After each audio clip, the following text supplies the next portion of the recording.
Hey guys, it's TF Not. Welcome back to the channel. Today we're doing another action figure review. This time it's going to be of the brand new Hasbro Marvel Legends Series Deadpool Legacy Collection Marvel's Colossus figure. Very excited to be reviewing this here. It's been a while since I reviewed really any Marvel Legends figure. I just haven't been super interested in their stuff this year, but I did keep my pre-order for this one for a decent number of months, like for 3 or 4 months now on Amazon, trying to track down the Deadpool Wolverine figures that are slowly coming out around this time right now. Until then, did want to take a look at this. A lot of people, myself included, have been excited for the potential of a movie Colossus figure, this exact version here. Probably ever since 2016 when the movie came out, but probably especially since 2020 when the Fox, Marvel Legends figures were coming out, especially those Deadpool figures. So glad to finally have this one here. Let's go ahead, take a look at the packaging right here. It does say Marvel Legends Series on the top left, and the warning choking has on the top right. It's like some textured red in the background there. You do see the figure with some of the contents. It does say Marvel's Colossus on the right side there that was showing off. And then it does say Deadpool Legacy Collection. This is for ages 14 and up, since this is an R-rated movie, so that's interesting that they have that. It's usually like 4 and up, I believe, for Marvel Legends. Still pretty cool. Top right here, that's just the Deadpool movie logo. And then right here, again, Marvel Legends going on there. Then Marvel's Colossus going on this wording. You actually have an image of Colossus. That is the figure. I thought it was honestly for a second from the movie, but that is definitely the figure because I saw the joints there. And then you do also see an image of the figure going on right there too. Honestly, not a bad image of that figure. Then the Deadpool logo right there as well. I don't think there's anything on the bottom. Yeah, there's really nothing on the bottom. But then you look on the back here, you can see just a lot of stuff going on here with the designs. We also have some stuff going on with Deadpool Wolverine and that Deadpool figure, which, I mean, that's basically a Wolverine figure. And then you do have a read-up if you want to pause that really quick. For Colossus, yeah, pretty nice. Let's go ahead, get this figure out of the packaging. And here's the figure out of the packaging. This is actually really nice. One thing I need to mention is that this is a $40 Marvel Legends figure. It seems a little steep. It is rather tall. It does come with a decent amount of stuff, though, so I'm not too mad about that price. For 40 bucks, I do think it is worth it, and it's still really sick. Let's go ahead and take a look at the accessories, then we'll take a closer look at the figure. Now, even though this isn't part of a Build-A-Figure wave, we do have a couple of decent accessories, at least, to kind of help with that $40 for a figure like this. We do have alternate hands. You do have the book there, and these hands can hold the book. They also work as relaxed hands. The right hand is going to work a little bit better with this than the left one, but you could still hold the book in either hand. This is a really nice book. It actually has lettering in here, and it actually is pretty readable. It says, "No killing anyone ever." A little X logo right there. Label everything in the refrigerator, I think, is the other one. That's pretty funny. You also have some printing on the outside of the book here. A little bit of texturing on the outside of this book, too. Really nice, actually. So you have these, it's actually all a separate piece of plastic. So you have this colored plastic glued in this black plastic. So that's pretty cool. I'll go ahead and talk about the hands. You see here, I do think that there could be a little bit of better detailing in the palms. I just kind of give up, it feels like, especially with the sculpt and paint, too. But you do have detailing on the outside of the hands. These hands are done in a completely silver type of plastic. I do think there's a little bit of paint going into that silver too. The outside, you can see how those fingers are done. It does start to look like it gets a little heavy and a little overlapping. Yeah, not perfect when it comes to how that's done on the outside fingers. And also one thing I want to mention is that I feel like the hands might be a little too small. The fists, I should say. So I could be completely wrong, but it feels like the open hands are a decent amount of large as they should be, or maybe they are too big. I don't know, but I do feel like these hands are a little small. We'll talk about that during the detail section, though. And then here's a quick image of what the alternate head looks like. This is more of a angrier, gritting teeth face. I'm not in love with it, but I don't think it's very bad either. One thing I do want to mention, though, is that it does look like we have a paint splotch right here, a little bit of black going on there. I don't know if I can get that off without chipping any plastic, or if this is done in a black plastic and more is going to chip off if I try to clean that. But as we see here, like, we have the nice off-white color there. For the eyes, you have gritting teeth right there. I'm not in love with the expression either, but again, I don't hate it though. Nice wrinkles all around like the eyebrows, and like around the cheeks and the nose too.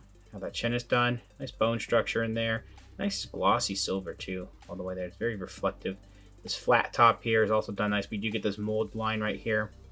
Not too bad. There really isn't any texturing, and the hair doesn't really look that textured in the movie though. But you do also have the ears going on there too. So still a decent amount of stuff. I mean, there's not much else I think that this could have come with, but you know, for $40, slightly steep when it comes to the amount of accessories, but not too bad. When it comes to the detail of the actual figure, I think it's actually pretty good. I do want to say, I think that my lighting is going to be a little dark looking on this because if I turn up a little bit more, it's just this thing is just going to look way too bright. So apologies for that.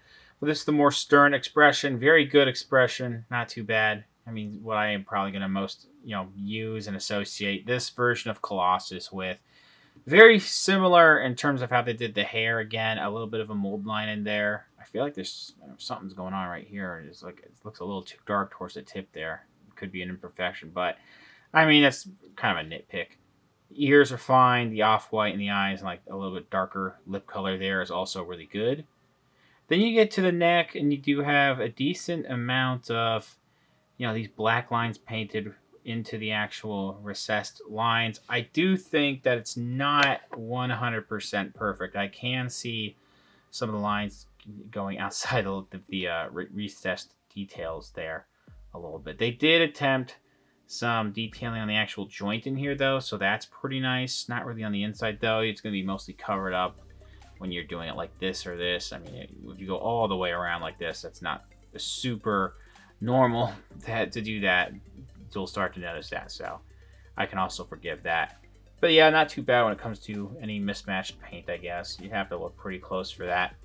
Getting down to like the arms, very similar approach. We have the silver type of, it feels like one type of base coat, or it could be done in this plastic. Sometimes when they do it in like a molded silver plastic, it doesn't really look that good, but this looks really good actually. So there's definitely some paint going on here, at least, if you told me there was definitely a coat of paint on here, then I'd believe you.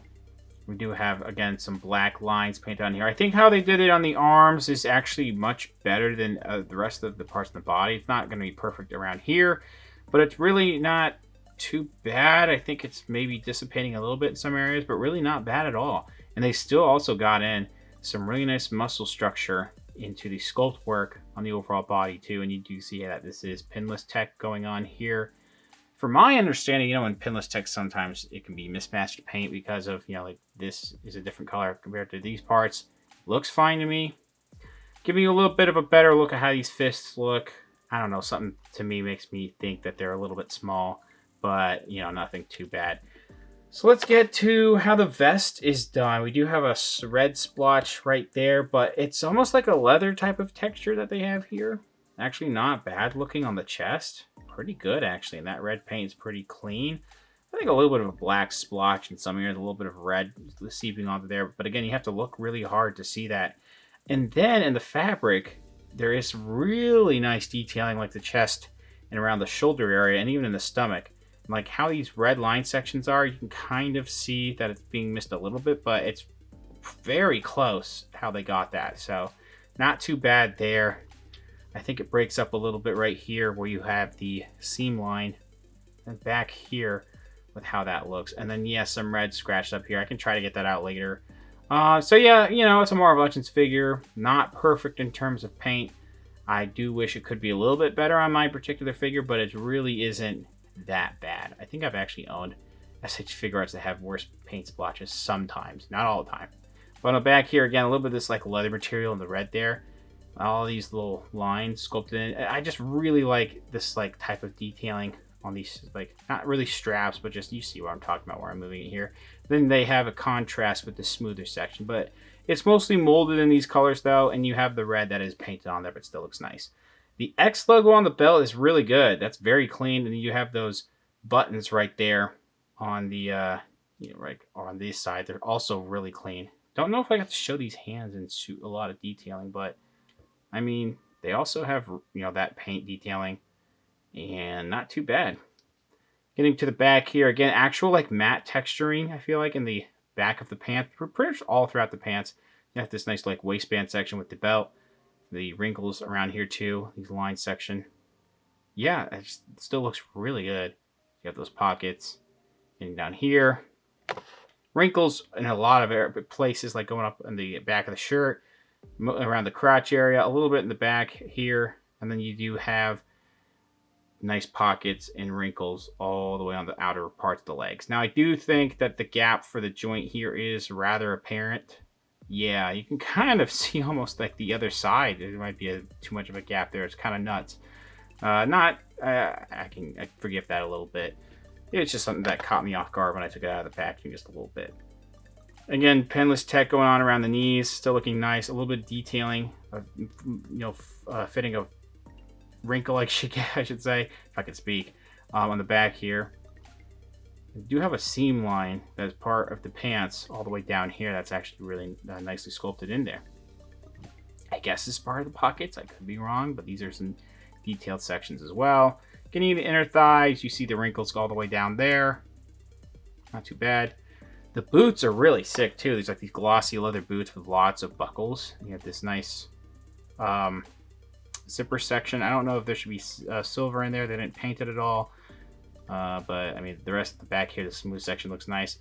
Decent wrinkles in certain areas, like around here. I don't think there's that many wrinkles. I think it's mostly like up here in the ankle. Not too bad though. Let's look at the top of the feet. Yeah, not too bad on the top of the feet without however these straps or whatever this detailing is supposed to be. Then there's really nothing on the bottom of the feet, but you do have peg holes in the bottom of the feet. Very nicely detailed.